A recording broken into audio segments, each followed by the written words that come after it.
samahan niyo ako magpa-check up tayo ng ating mata. Our right eye. Ayan. Kasi, okay. Back here.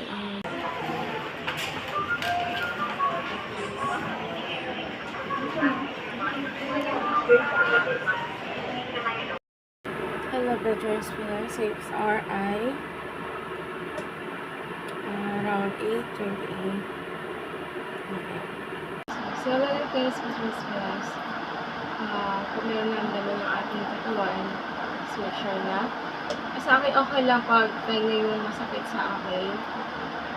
Gano'n siya kasakit pag nawala na siya. So, minsan, binabaliwala ko lang kasi nga, tayo nga lang naman yan. Pero sa mata kasi, sensitive. Napaka-sensitive ng mata natin. So, kung mayroong mga irritations na kailangan natin ipa-check up, hindi pwedeng baliwalain. Kasi pag lumala yan, mas lalong mahirap. So, yun lang guys, patrons. Guys, it's around 3 p.m.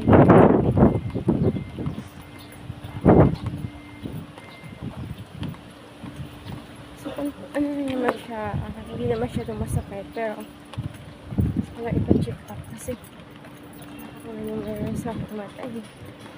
Mabulag tayo, malayo lang.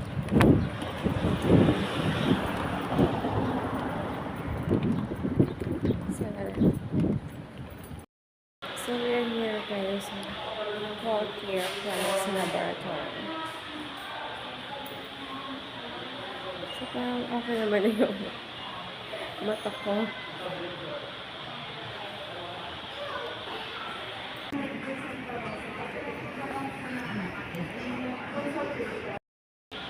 Ayun guys, so bukas tayong ophthalmologist darating sa every Wednesday and Friday. So,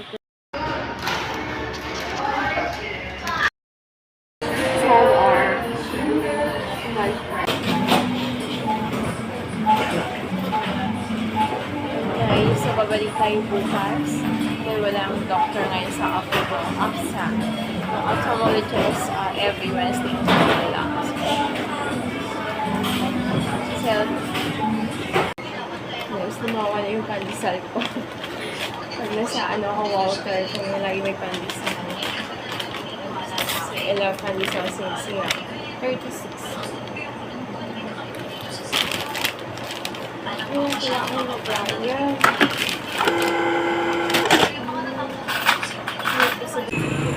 Barbecue. Ito ako bumili ng barbecue sa tapat ng Caltex.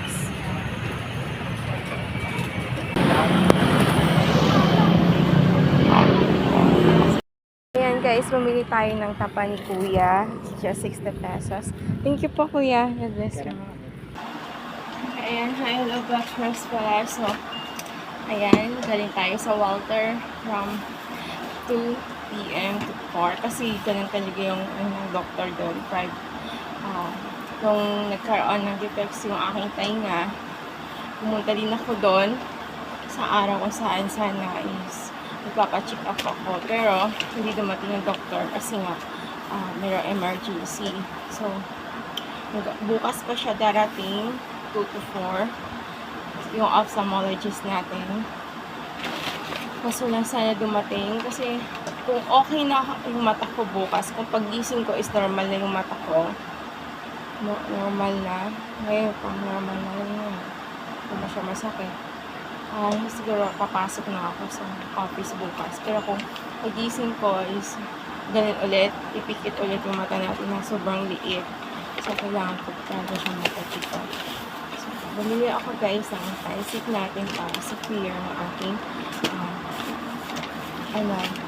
pandesal. And kanina din kay tatay, papasok na ako sa Meridian sa loob. So may yung tapa, galunggong. So favorite ko din to noon. Yan.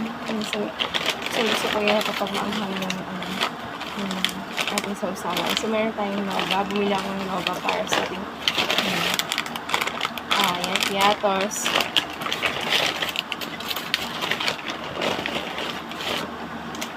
Yanono na tinapay. So, for our snacks. Okay, pasit canton. Yung pasit canton, napakadala lang. So, mga 4 lang po, guys. Ayan. Ayan. Tapos, and of course, our dairy milk, chocolate. So, dalawa lang yun kasi for our brain lang. Ayan, so bumili ko ng barbecue, our dinner for tonight. Okay, later on. So, bumili na rin ako ng ating. Okay, ito talaga yung ating purpose din kanina. So, Colgate. Wala kasi akong Colgate. Yung R, size natin, boss. And, bumili din ako ng ating natural olay. Ito yung hiyang sa aking olay since 2022. Kasi panis nga talaga ako, diba? So, parang hindi na ako hiyang sa panis. Ngayon, ang panis parang applicable lang sa akin pag nasa island. So, pag sa Manila is olay. So, I Dove natin. So, first time kong gumamit yung Togs na shampoo, guys. Super intense treatment mo. So, try ko lang ito kung anong effect nito sa buhok natin. So, yan lang yung ating pinamili ngayong araw. So our great purpose for this wonderful day, Tuesday, is having our eye check-up. Okay, so at wellness, anong tawag na yun? Oblimen at wellness. At 3rd floor ng Walter Mart. Okay, so ayoko kasi dun sa hospital kasi ayoko ng amoy. Pag nasa hospital ako, honestly speaking, nasusupa talaga ako. Ayoko ng amoy kahit naka-Christmas ako. Tsaka ayoko maalala yung paraan si Papa na nag-stay ako for almost 1 month sa hospital. Yan lang. Yan lang. So, this is all. God bless. Barbecue with pancit and masarap na sausawan. So, this is all. Minsan lang ako makakain nito. So, for 42 days na hindi kayo nakakain ng mga karne. Dumadaanin ako dito sa barbecuehan, pero hindi talaga ako natatakang.